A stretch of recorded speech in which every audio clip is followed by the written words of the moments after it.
রিক্সাওয়ালাদের কোনো ঠিক ঠিকানা নেই।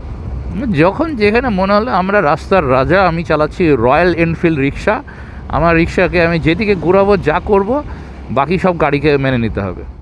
12 রাস্তার মোড় পার করছি। এই মোড়টা খুবই ডেঞ্জারাস, কারণ হচ্ছে 12টা রাস্তা একটা পয়েন্টে এসে মিট করেছে। ওই জন্য কী করতে হয়, সব দিকটাই ফলো করতে হয়, করে যেতে হবে। ইচ সাইডে 4টা করে, আর অপোজিট 2 সাইডে 2টা করে, তাহলে 4 4 2 2, তার মানে টোটাল 12টা রাস্তা এখানে মিট করছে। এখানে বিশাল বড় বড় শহরে বড় বড় ঘটনা ঘটে। তো আমরা যেখানে ছিলাম, আমাদের playlist Rajshahi city streets. এখন আমরা রাজশাহী সিটি স্ট্রিটসের বিমান চত্বর থেকে বুধপাড়া রাস্তা যেটা, এবং বুধপাড়া ফ্লাইওভার দিয়ে বিহাস গেট হয়ে কাজলা পর্যন্ত যে রাস্তা, সেই রাস্তাটা দেখব। আপনারা যদি কখনো মনে করেন যে আমরা হচ্ছে বিকাল টাইমে বা কোনো একটা ছুটির দিনে ঘুরতে বের হব, রাজশাহী শহরের মধ্যে কোথায় ঘুরবো, কি করব, এরকমের জন্য করতে পারেন।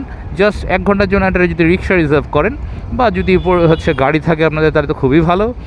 মোটরসাইকেল থাকলে তো আরও সুন্দর। যদি আপনারা মনে করেন যে বিকাল টাইমে ভালো লাগছে না, কোনো একটা নতুন জায়গাতে ঘুরি, কোনো নতুন জায়গাতে ঘুরে আসি, যারা রাজশাহীতে থাকেন তারা কম বেশি অনেকেই জানেন। আবার অনেকেই রাস্তার সম্বন্ধে নর্মালি যদি যাতায়াত না থাকে এদিকে, তাহলে এদিকের হচ্ছে সম্বন্ধে খুব একটা আইডিয়া নাও থাকতে পারে। তো রাজশাহী শহরের এই যে দৃষ্টিনন্দন যে রাস্তাগুলো হয়েছে, এগুলোর ব্যবহার খুবই কম ব্যবহার বলতে, যে মানুষগুলো এদিক দিয়ে সচরাচর থাকে যারা, তারা হচ্ছে এদিক দিয়ে যাতায়াত করে। তাছাড়া এমনি যে সিটির যে গ্যাঞ্জাম, যে শহরের যে চাপ, যে বা গাড়ি ঘোড়া বাস ট্রাকের, এগুলো চাপ এদিকে নাই।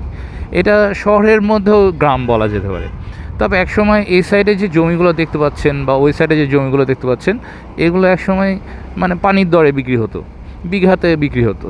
এখন ইঞ্চিতে বিক্রি হওয়ার মতো অবস্থা। মানে এই রাস্তা হয়ে যাওয়ার পরে এমন দাম বেড়েছে এখানে, কেউ যদি বাসা করতে যায়, তাহলে তার যে টোটাল যে বাজেট, সে বাজেটটা তার জমি রেজিস্ট্রি করতেই হয়তো বা খরচ হয়ে যাবে, এরকম একটা অবস্থা।